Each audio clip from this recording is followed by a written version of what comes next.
Muy buenas noches. Esta vez vamos a empezar con las noticias, esta mezcla de lo nacional con lo internacional, la relación México-Estados Unidos. Antes de entrar al tema, realmente, como muchos, nosotros lamentamos las atrocidades que está haciendo el huracán que azota a Texas, y México ha señalado que si puede ayudar, que lo hará. Está bien. Pero ahora vamos a una parte un tanto más difícil en la relación México-Estados Unidos. El presidente Donald Trump ha tomado dos decisiones. Una muy significativa, que es la de perdonar al sheriff Arpaio, un sheriff del condado de Maricopa, ¿no? En Arizona, que se distinguió por mucho tiempo por la manera dura, brutal en que trataba a los indocumentados y los humillaba. La mayoría de estos indocumentados, obviamente, eran y son mexicanos. El otro punto es un Twitter que manda en estas circunstancias Trump, en donde dice que México, que es una nación en donde el crimen está en control, lo cual tiene su lado de verdad y su lado de exageración, y que México tiene que pagar la muralla fronteriza y que él además no está muy seguro de que el Tratado de Libre Comercio lo vaya a aceptar. Esos son los temas sobre la mesa. Empezamos. Pues yo creo que está clarísimo que Donald Trump no tiene ninguna simpatía para nuestro país, lo cual pues no es ninguna novedad, pero el problema es que no baja la tensión. Es decir, se esperaba que una vez que las negociaciones del Telecán estuviera ya encarriladas, iba a tener un poquito de recato, pero no solamente no lo hace, es cada vez más agresivo y utiliza técnicas francamente populistas para sentarnos los golpes. En Arizona le preguntó a la congregación que tenía ahí, a ver, si ustedes fueran jurados, ¿perdonarían a Arpaio? Y perdonar, por supuesto, la base le dijo, sí, perdona a Arpaio. Perdonar a Arpaio en las condiciones que hoy está Estados Unidos es volver a mandar el mensaje de si los supremacistas blancos tienen razón y la actitud racista e intolerante es la que prima. Primero. Lo segundo es que el Twitter en el que dice el peor tratado de libre comercio que tenemos es NAFTA. ¿Les parece bien? Les pregunta a sus 30 y tantos millones de tuiteros que lo revoquemos porque se nos está complicando con México y Canadá. Yo no sé si la tuitiza va a decir, sí, revoque el mandato, y él va a decir, igual que me dijeron en Arizona que indultar a Arpaio, la voz del soberano, ahora me lo pide la voz del soberano en su versión tuitera que lo haga. Yo creo, digamos, simplemente lo pongo como apunte, que si hace falta que México pues deje de jugar esta posición de torero, de decir, ahí viene el toro y vamos a callarnos porque resulta peor enfrentarlo. Yo creo que es tiempo no de enfrentarlo, pero sí mandar un discurso diferente. Y ahora que está lo de Harvey, yo me solidarizo igual que tú con la gente que está sufriendo esto. Yo propondría que México financiara un spot en televisión norteamericana diciendo, cuando los vecinos se ayudan, y recordaría lo que hicimos cuando Katrina devastó Luisiana, que México, que tiene muchos problemas, le acercó una mano a los vecinos de los Estados Unidos. O sea, es tiempo también de hacer política en los medios de comunicación y restaurar una imagen maltrecha de México, que el señor presidente de los Estados Unidos no hace otra cosa que patear. Yo creo que tienes razón, Leonardo, hace mucho más escribiste un libro sobre eso, ¿no? Sobre la marca México y la reputación y cómo México tiene que trabajar sobre esos temas. Yo se los recomiendo a todos los que nos ven, porque realmente tocas un punto importantísimo. Ahora, con respecto a lo que decías de que es tiempo de que México, no se enfrente a lo tonto, ¿no? Con Estados Unidos, pero que fije una posición firme. Creo que el comunicado que emite la Secretaría de Relaciones Exteriores el día de ayer, Luis Videgaray, en donde hace 4 o 5 puntos que hemos comentado muchas veces nosotros acá y en los que creo estamos de acuerdo. Podrá haber matices, formas de decirlos, pero que fundamentalmente estamos de acuerdo y que consisten en decir claramente, o sea, frente a las cámaras de la televisión o por lo que vale un documento, que no vamos a pagar el muro. Segundo, que vamos a luchar por los intereses de México, el Tratado de Libre Comercio. Tercero, donde se pide que se reconozca que el problema de las drogas y del crimen organizado es un problema de los dos y que en realidad han muerto cientos de norteamericanos, pero miles de mexicanos, tanto de la población como de sus Fuerzas Armadas y de la policía.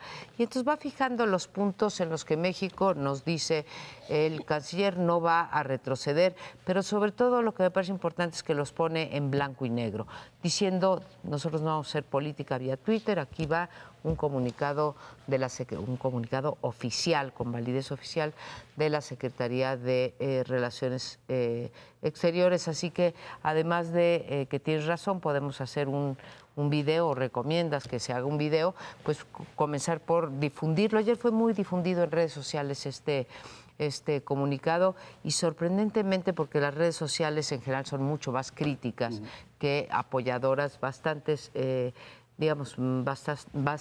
tweets apoyándolo. Yo celebro, así como criticamos, celebro que se haya puesto en blanco y negro.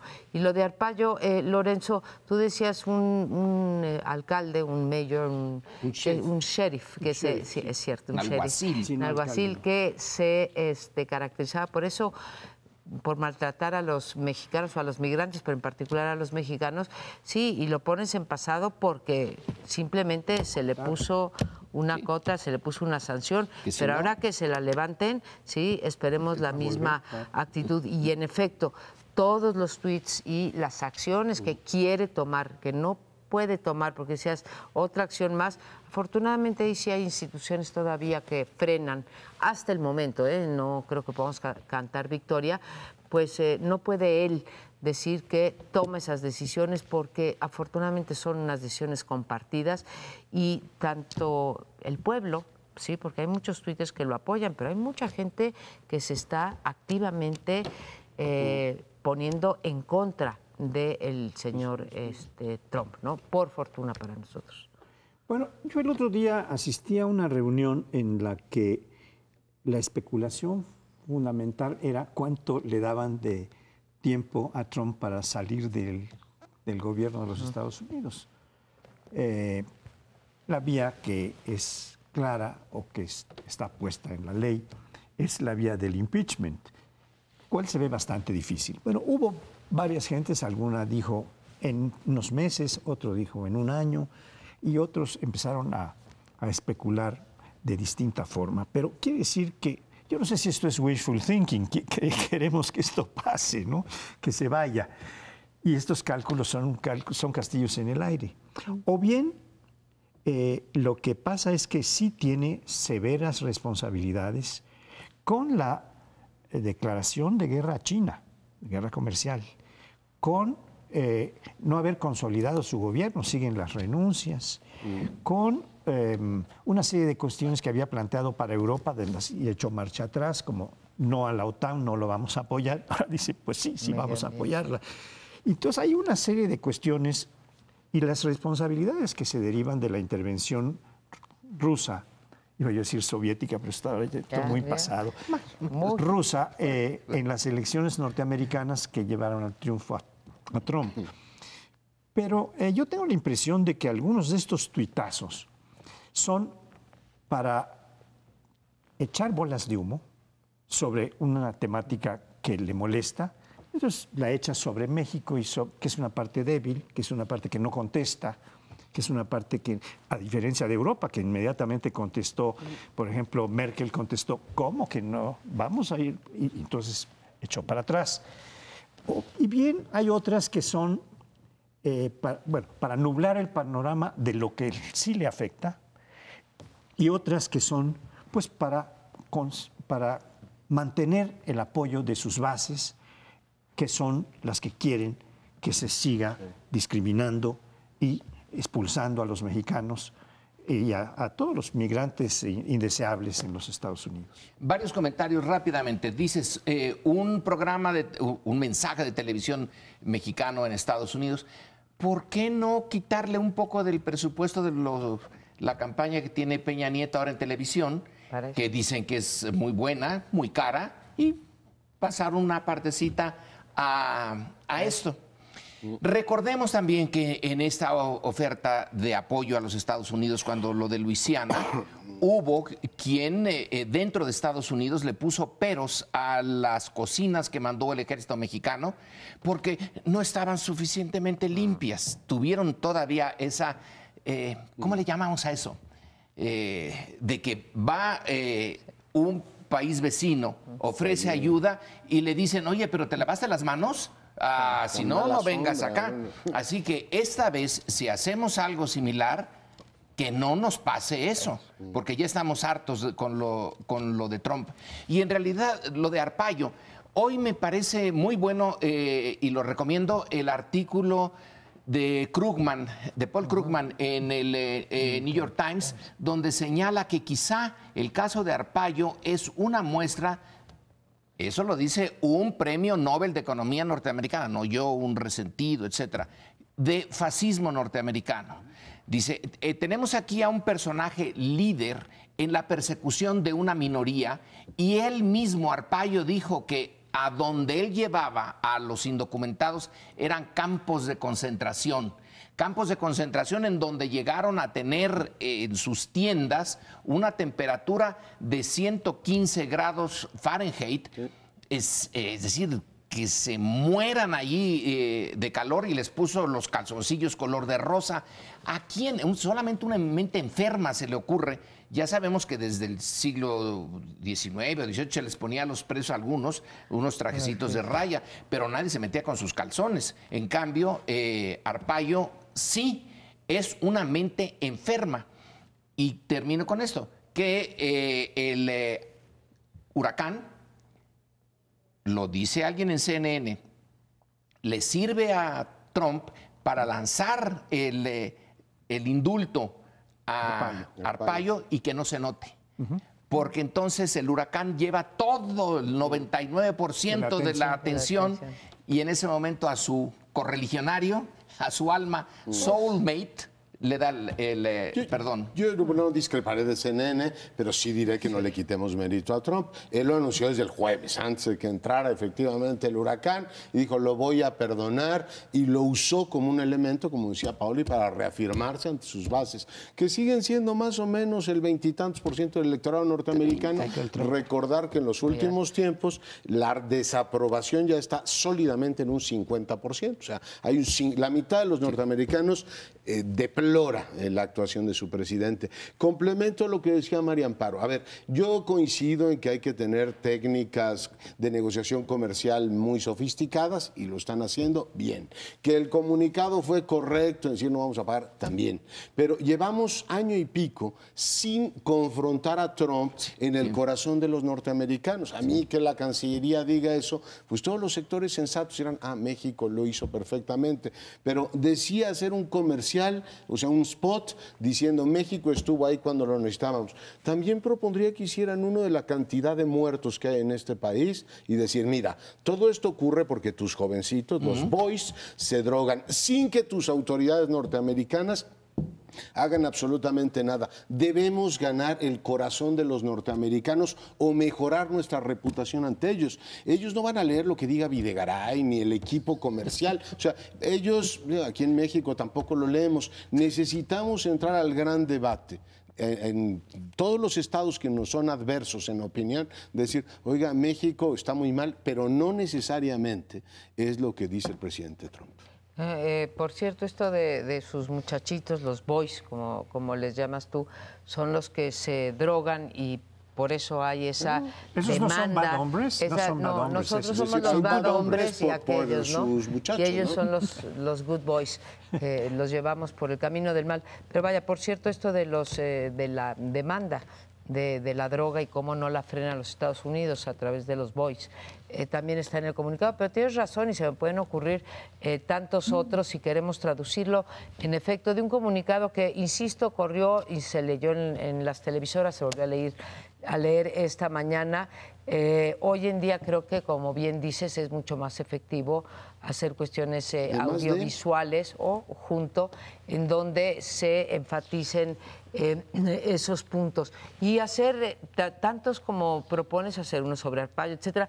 Sí vi, me imagino que tú también. Se acabó. CNN y las otras cadenas sí han estado remarcando lo de Arpaio hasta cansarse. Nos vamos un corte y volvemos enseguida.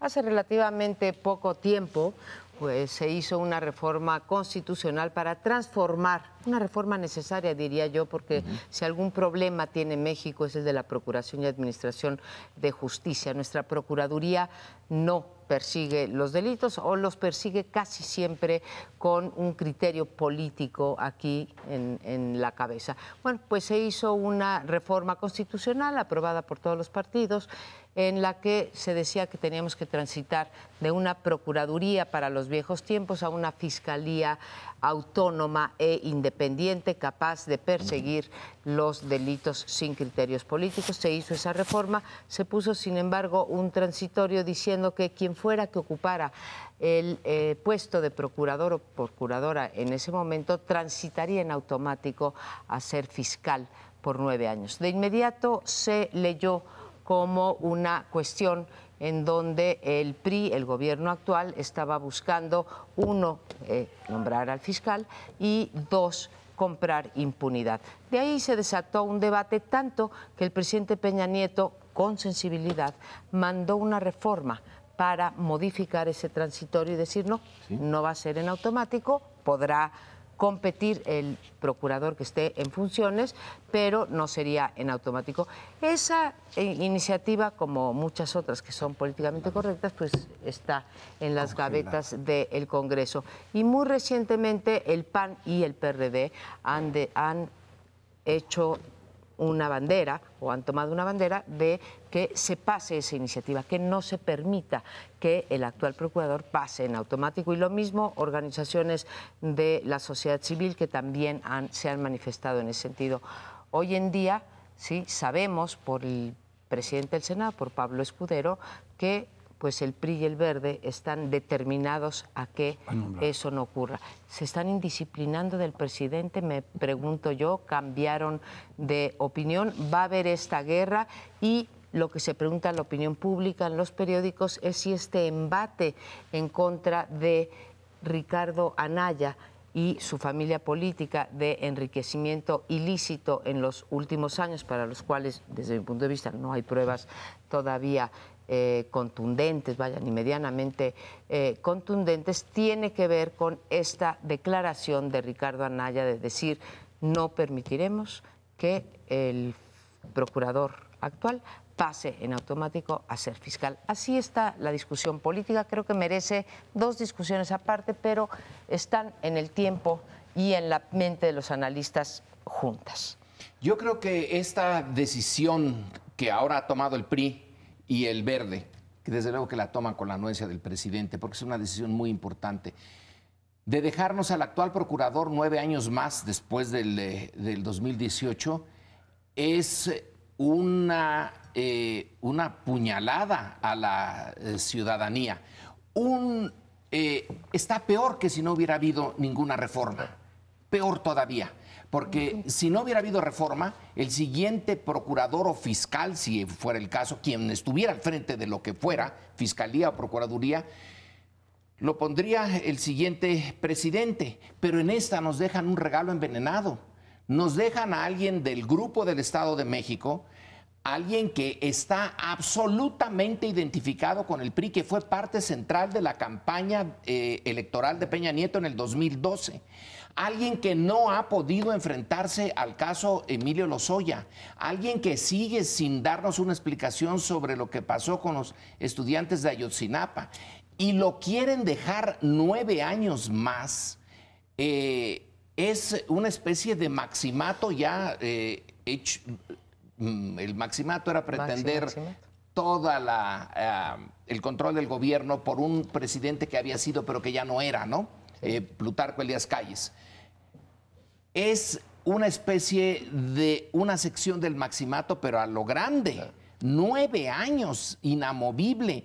Alguien que está identificado con un partido de esa manera, con una forma de gobernar y que no ha mostrado que esté en serio dispuesto a modificar la naturaleza de la Procuración de Justicia, si lo dejamos pasar, bueno, por lo menos que no digan que no nos dimos cuenta. Yo creo que es una muy mala idea y además va a generar, está generando ya una discordia republicana.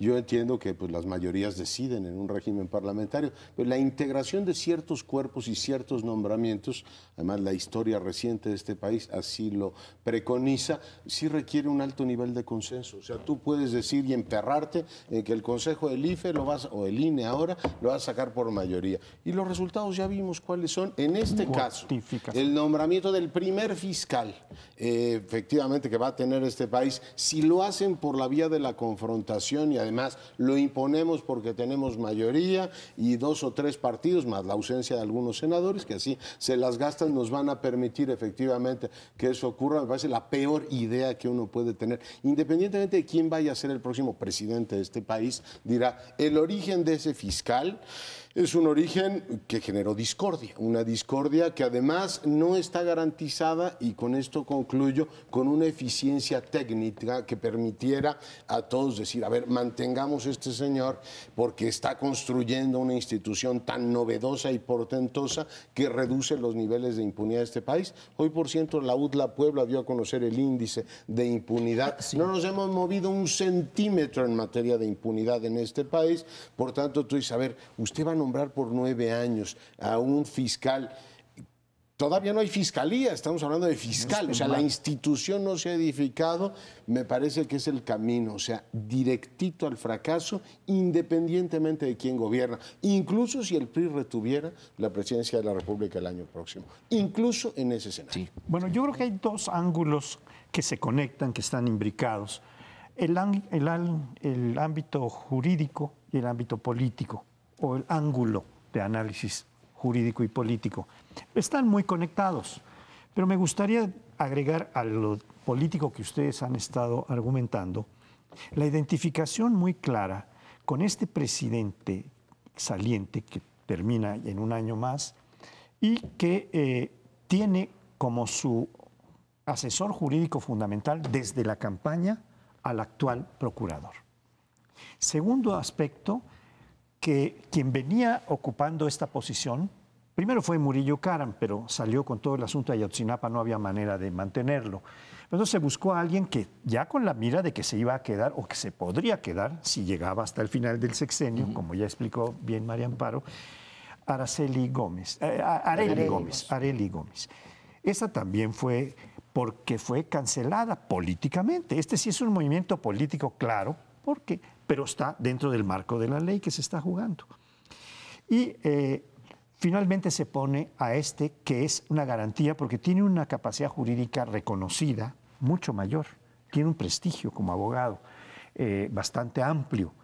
Y esto se dijo va a ser muy bueno porque nos puede proteger. Y este es el argumento político más fuerte que yo he oído. Está dejando a una gente que le cuelde las espaldas a él y a todo el gabinete, ¿no? O a todo el equipo priista que estuvo en el gobierno.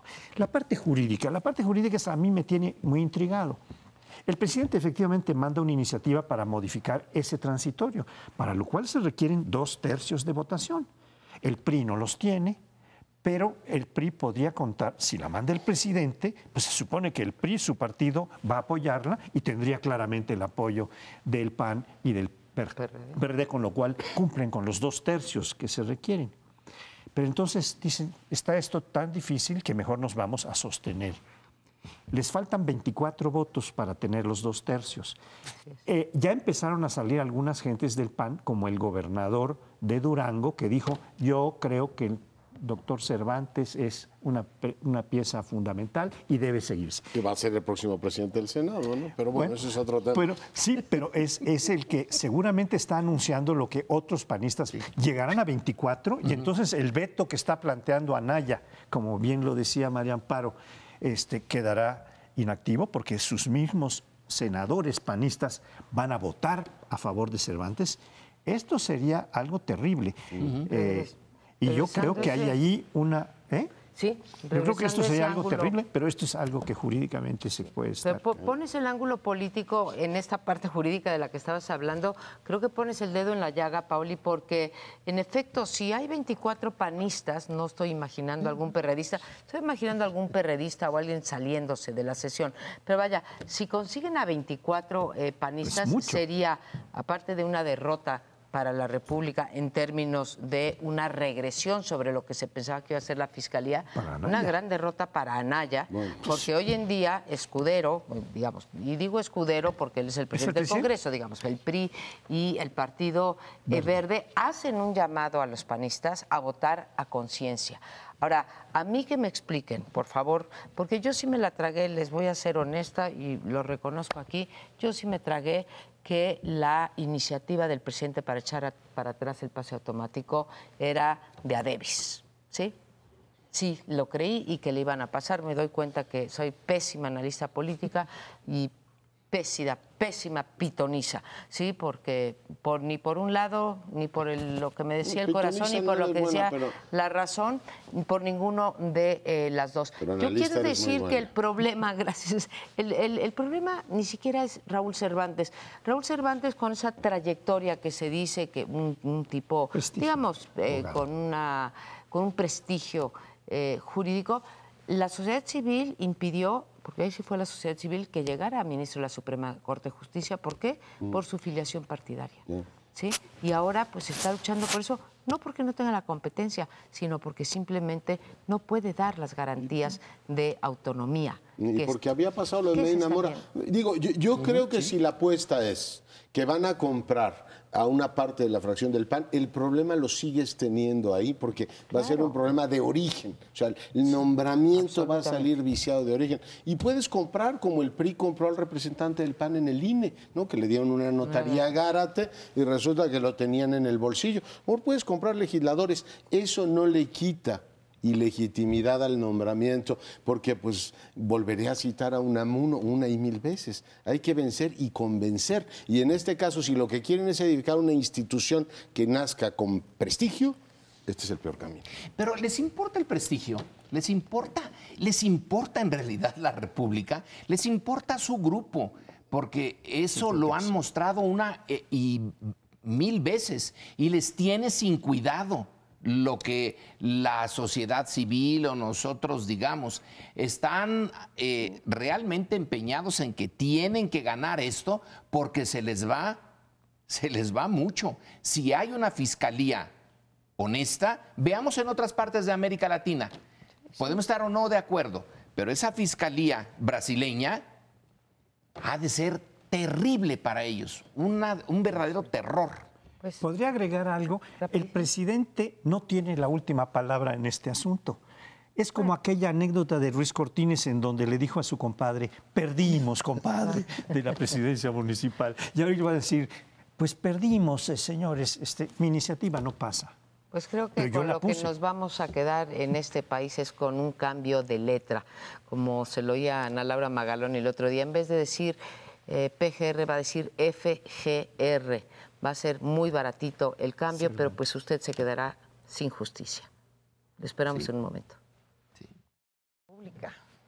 Bueno, y en este tercer bloque les propongo que revisemos el tema de los dineros, de los partidos, de los que ya platicamos la semana pasada, y lo que cuesta el sistema electoral en este país. Dos datos recientes, el INE está discutiendo todavía el asunto de si aprueba el presupuesto, que es en torno a los 25,000 millones de pesos. Vale la pena que retengamos la cifra, porque oigo pues una indignación enorme por lo que gastamos en eso.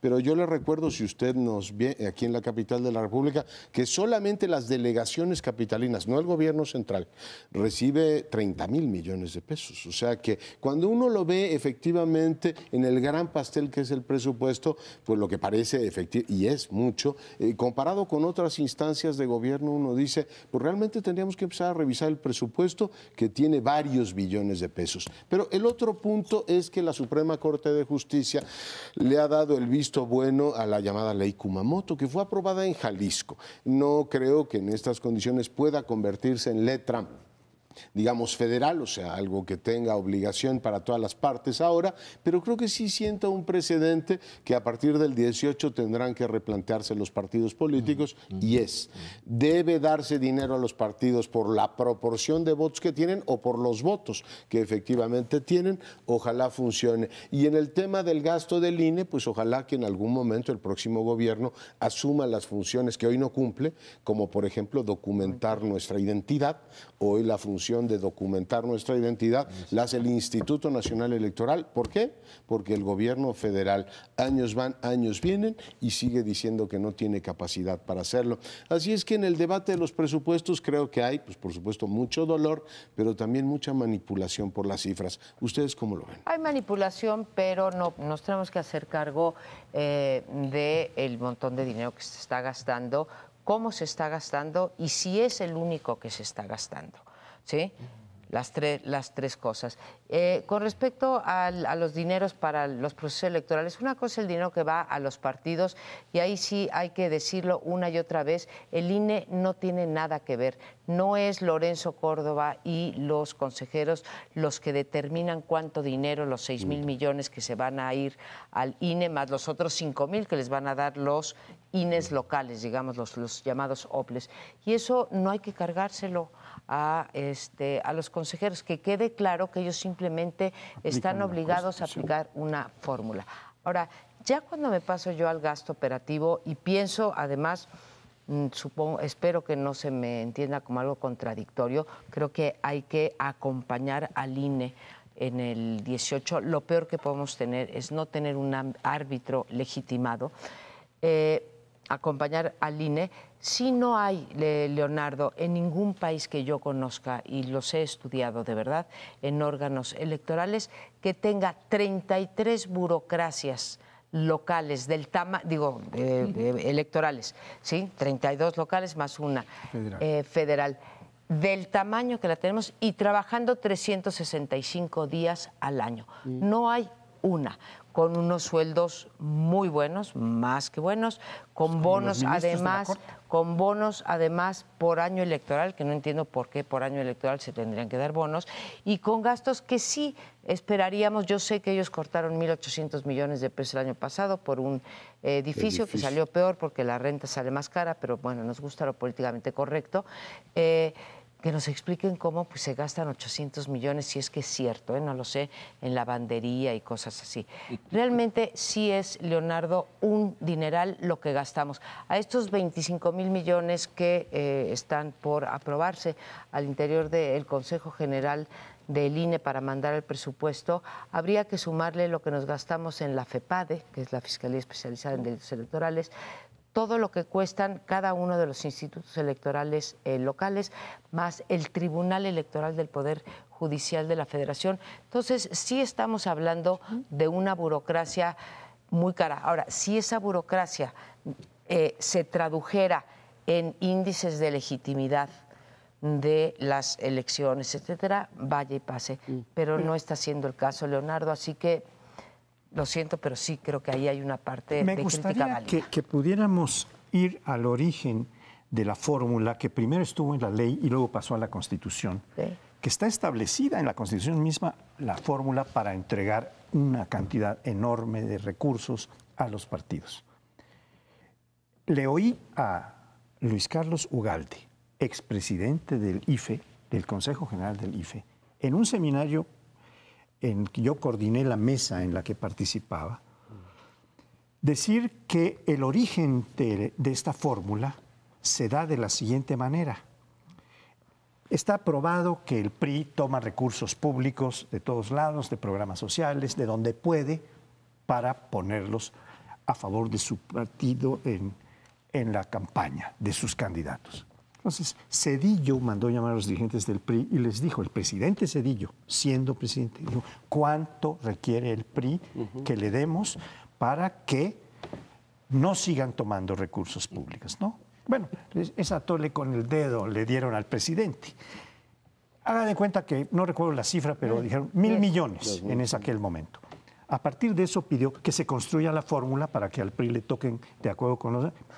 Y todos estuvieron de acuerdo porque a todos les tocaba mucho. El segundo partido era el PAN y los otros iban a recibir mucho dinero, aun cuando en ese momento el PRI tenía el número de bancas mayor y todos los factores que se toman para darla. Bueno, esto me parece muy importante. La otra cuestión que quisiera decir es que se ha llegado a la cifra de 25,000 millones de pesos. Y hay un artículo hace como 2 meses, o tal vez un poco más, muy atinado, muy ilustrativo, de Jorge Alcocer, que anunciaba esta cifra. Decía, esto es lo que se va a calcular. Pero además decía, este es el dinero blanco, legal, pero viene un dinero negro, el que se da por debajo de la mesa, el que llega por el narcotráfico, que calculaba moderadamente que podía ser del doble, o sea, 50,000 millones de pesos. Eso está poniéndonos ante la situación de revisar muchísimas cosas, porque no es solo que tengamos una democracia cara, como ineficiente y de baja calidad, una democracia manipulable, que no es democracia, una democracia manipulable, sino que está teniendo una cantidad de dinero que se requiere para... Hay 20 y tantos millones de mexicanos con hambre, con pobreza alimentaria, que es la más baja, 22, 23 millones. Sí. Además de que otros factores nos llegan a la mitad o más de la mitad de la población en pobreza. Cuando esto ocurre, cuando hay camas faltantes en los hospitales, cuando hay escuelas que no tienen techos o tienen techos que se cuelan del aire. Es decir, estas necesidades tan básicas de la población, gastar tanto en elecciones es moralmente, es éticamente un asunto muy grave. No, pues a mí ya me dejaron sin nada que decir. Estoy absolutamente de acuerdo. Es mucho dinero y tú dices, las delegaciones de la Ciudad de México, bueno, pues las delegaciones por lo menos levantan la basura, tú, y de vez en vez tapan baches y algunas veces hacen 2 veces la misma banqueta, la hacen, la quitan, la vuelven. Pero estos señores, ¿qué hacen? Si el consejo, se ven cuando viene la fotografía siempre con flores y plantas, eso parece invernadero donde están... Se llama la herradura. Bueno, la herradura, el invernadero de herradura, pero hicieron el ridículo en el Estado de México. Es decir, la elección del Estado de México es una elección increíble. Y en la de Coahuila tampoco han dado mucho espacio para hacerlas creíbles. Entonces viene la cantidad de dinero que ellos no la pusieron. La pone la inercia.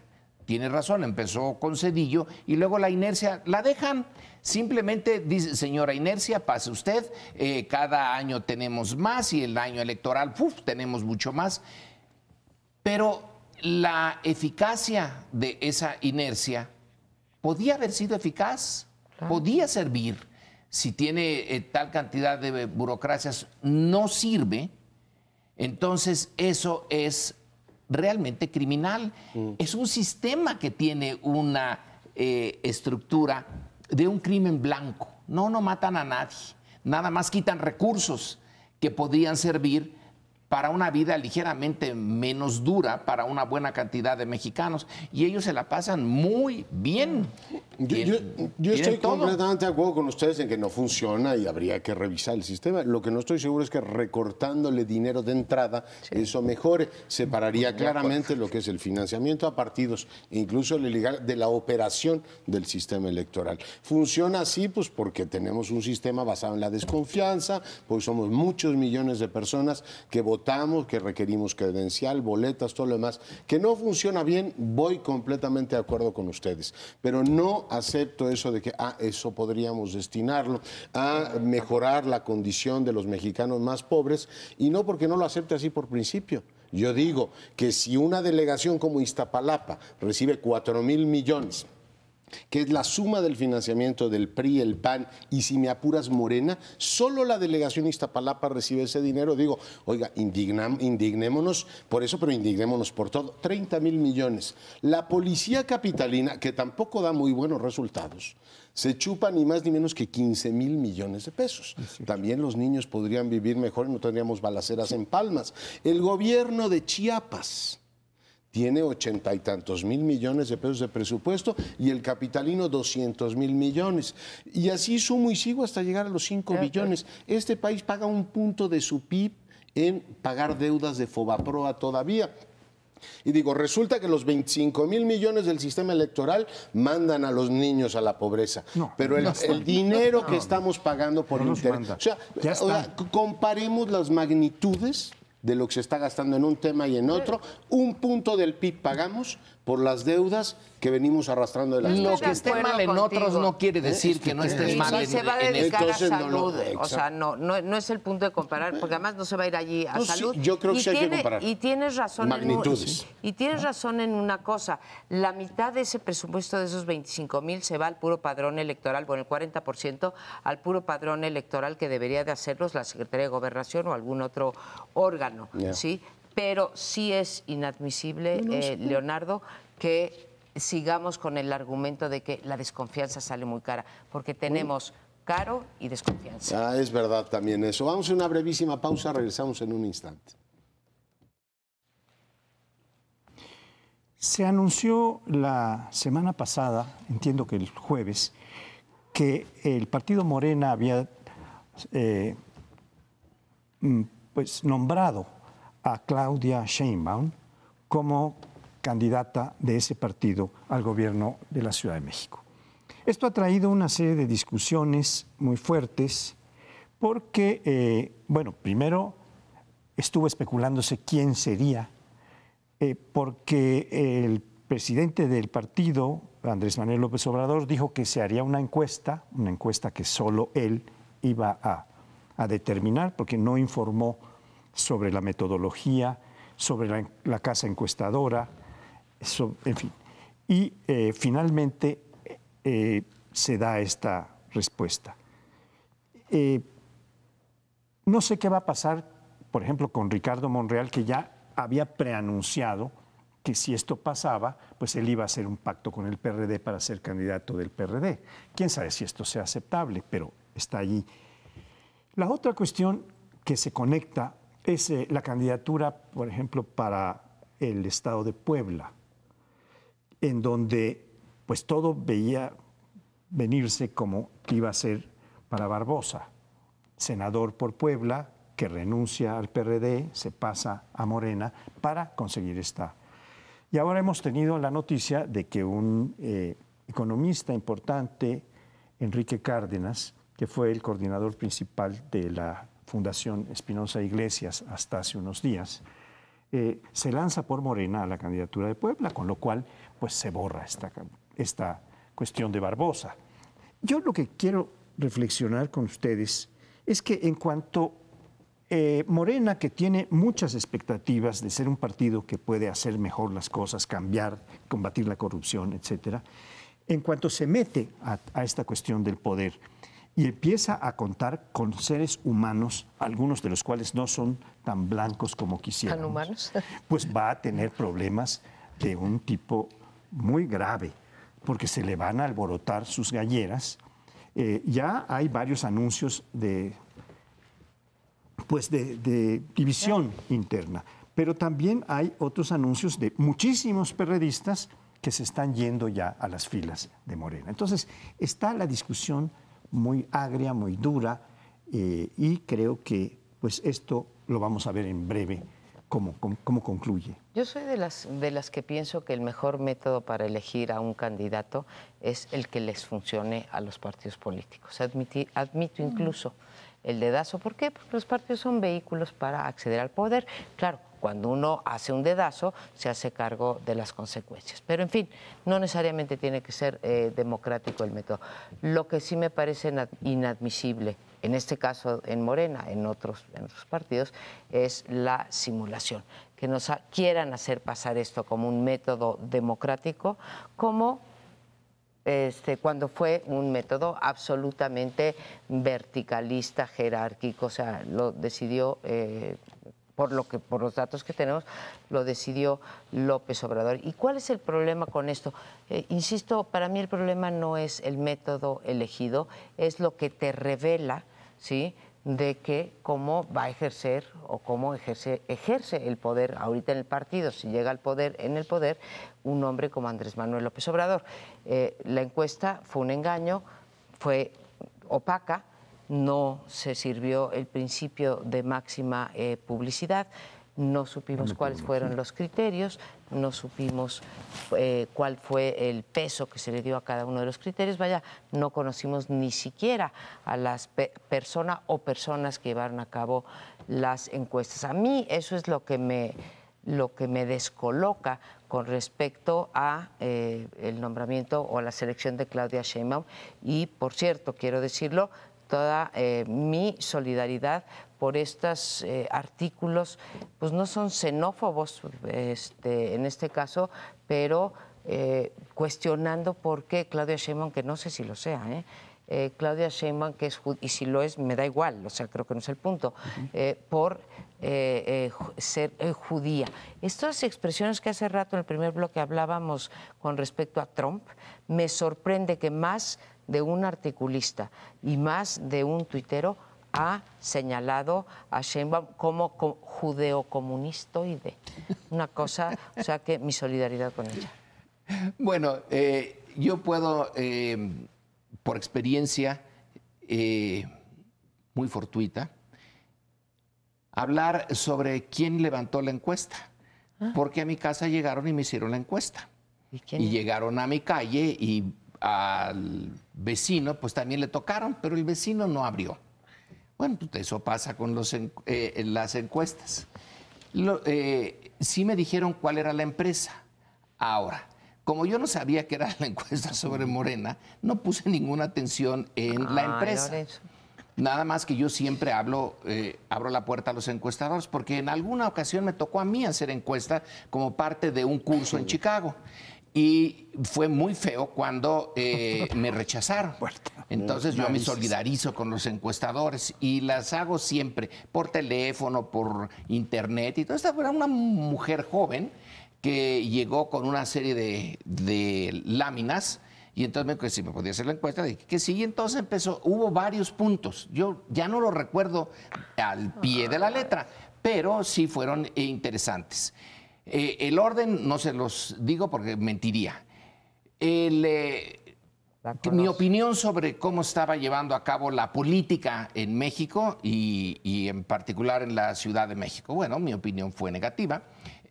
Luego me pusieron 4 nombres, ahí es cuando me di cuenta que era la de Morena, a Claudia, a Mario Delgado, a Monreal y a Martí Batres. Bueno, yo no conozco a Mario Delgado, pues no podía yo decir nada, sería injusto. Los otros 3 sí, me tenía buena opinión de ellos. ¿Cuáles eran los principales problemas de la ciudad? Me hicieron todo con unos carteloncitos enmicados.